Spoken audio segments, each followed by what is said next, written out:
ಏನೋ ಪೊಲೀಸ್ ಇಲಾಖೆ ಕೊಡ್ತಾ ಅವರೆಲ್ಲ ಮಾಹಿತಿ ತೆಗಿತಾರ. ಇದು ಯಾರು ರೊಕ್ಕದ ಏನದ, ಅದು ಏನು 500 ರೂಪಾಯಿ ನೋಟ್ ಅದೋ 2000 ನೋಟ್ ಇದಾವೆ, ಅದು ಎಲ್ಲಿಗೆ ಒಯ್ಲಾಕತ್ತಿದ್ರು. ಇದು ಭಾಳ ದೊಡ್ಡ ಹಗರಣ ದರೋಡೆ ಆಗಿದೆ ಅಂತ ಹೇಳ್ತಾರೆ. ಕರ್ನಾಟಕದಾಗ ದರೋಡೆ, ಕೊಲೆ, ಸುಲಿಗೆ, ಹಿಂದೂಗಳ ಹೆಣ್ಮಕ್ಳ ಮೇಲೆ ಅತ್ಯಾಚಾರ, ದಲಿತ ಹೆಣ್ಮಕ್ಳ ಮೇಲೆ ಅತ್ಯಾಚಾರ, ಈ ಸರ್ಕಾರ ಇರುತ್ತಾನ ಈ ರಾಜ್ಯದಲ್ಲಿ ಶಾಂತಿ ಸುರಕ್ಷತೆ ಕಠಿಣವಾದಂಥ ಕಾನೂನುಗಳು ಜಾರಿ ಆಗೋದಿಲ್ಲ. ಅದಕ್ಕಿಂತ ದರೋಡೆ ಪರೋಡೆ ಎಕ್ದಮ್ ಈಸಿ ಆಗ್ಲಕತ್ತಾವ. ಯಾಕಂದರೆ ಇವಾಗ ಬೆಂಗಳೂರು ಹಾಡಾಗಲೇ ಕೋಟ್ಯಾಂತರ ರೂಪಾಯಿ ಲೂಟಿ ಮಾಡಿದ್ರು, ಏನೂ ಆಗಲಿಲ್ಲ. ಹಿಂಗೆ ಕರ್ನಾಟಕದಲ್ಲಿ ಕಾನೂನು ವ್ಯವಸ್ಥೆ ಸಂಪೂರ್ಣವಾಗಿ ಹದಗೆಟ್ಟೋಗಿದೆ.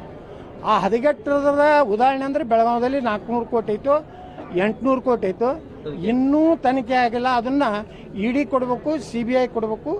ಅವರು ಯಾರದಾರ, ಯಾರು ಭ್ರಷ್ಟ ರಾಜಕಾರಣಿಗಳಿದಾರೋ, ಭ್ರಷ್ಟ ಅಧಿಕಾರಿಗಳಿದಾರೋ, ಯಾರು ಅದನ್ನು ಆ ಹಣ ಒಯ್ದು ಅದನ್ನು ಕನ್ವರ್ಷನ್ ಮಾಡಬೇಕು, ಅದನ್ನು ತಿರುಪತಿ ದೇವಸ್ಥಾನದ ಹುಂಡಿಯಲ್ಲಿ ಹಾಕಬೇಕು, ಏನು ಮಾಡಬೇಕು ಅನ್ನೋ ಏನು ಒಂದು ಷಡ್ಯಂತ್ರ ಇದೆ, ಅದು ಬಯಲು ಮಾಡಬೇಕು. ಅವ್ರಿಗೆ ಯಾರು ಈ ಹಣ ಅಂತ ಅವ್ರನ್ನ ಕಠಿಣವಾದಂಥ ಅವ್ರ ಮ್ಯಾಗ ಆ್ಯಕ್ಷನ್ ತೊಗೊಂಡು ಅವ್ರನ್ನ ಜೈಲಿಗೆ ಹಾಕಿದ್ರೆ ಕರ್ನಾಟಕದ ಮಾನ ಮರ್ಯಾದೆ ಉಳಿತದೆ. ಯಾಕಂದ್ರೆ ಕರ್ನಾಟಕ ಮಾನ ಮರ್ಯಾದೆ ಏನು ಉಳಿದಿಲ್ಲ. ಮಹಾರಾಷ್ಟ್ರದವ್ರು ಬಂದು ಇಲ್ಲಿ ಡ್ರಗ್ ಫ್ಯಾಕ್ಟ್ರಿಗಳನ್ನು ಕಂಡು ಹಿಡಿಲಾಕತ್ತಾರ. ಸ್ವತಃ ಮುಖ್ಯಮಂತ್ರಿಗಳ ಕ್ಷೇತ್ರ ಜಿಲ್ಲೆಯಲ್ಲೇ ಡ್ರಗ್ ಫ್ಯಾಕ್ಟ್ರಿ ಇದ್ದಿದ್ದು ಮುಖ್ಯಮಂತ್ರಿಗಳ ಕ್ಷೇತ್ರದಲ್ಲಿ. ಬೆಂಗಳೂರಿನಲ್ಲಿ ಡ್ರಗ್ ಇವತ್ತು ನಡೀತಾ ಇದೆ.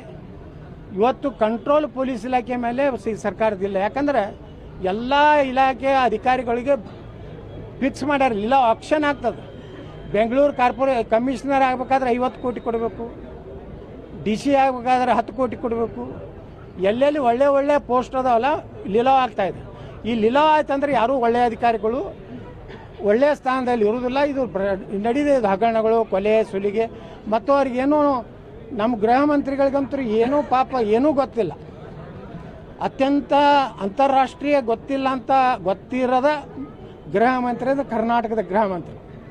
ಹೀಗಾಗಿ ಅವ್ರಿಗೆ 400 ಕೋಟಿದು ಗೊತ್ತಿಲ್ಲ, ಬೆಂಗಳೂರಿನಲ್ಲಿ ಮರ್ಡರ್ ಆದರೂ ಗೊತ್ತಿಲ್ಲ, ಬಿಜಾಪುರದಲ್ಲಿ ಮುಖ್ಯಮಂತ್ರಿಗಳ ಕಾರ್ಯಕ್ರಮ ಆಗಿದ್ದು ಗೊತ್ತಿಲ್ಲ, ಅವರು ಊಟ ಮಾಡಿದ್ದು ಗೊತ್ತಿಲ್ಲ, ಮಕ್ಕೊಂಡಿದ್ದು ಗೊತ್ತಿಲ್ಲ.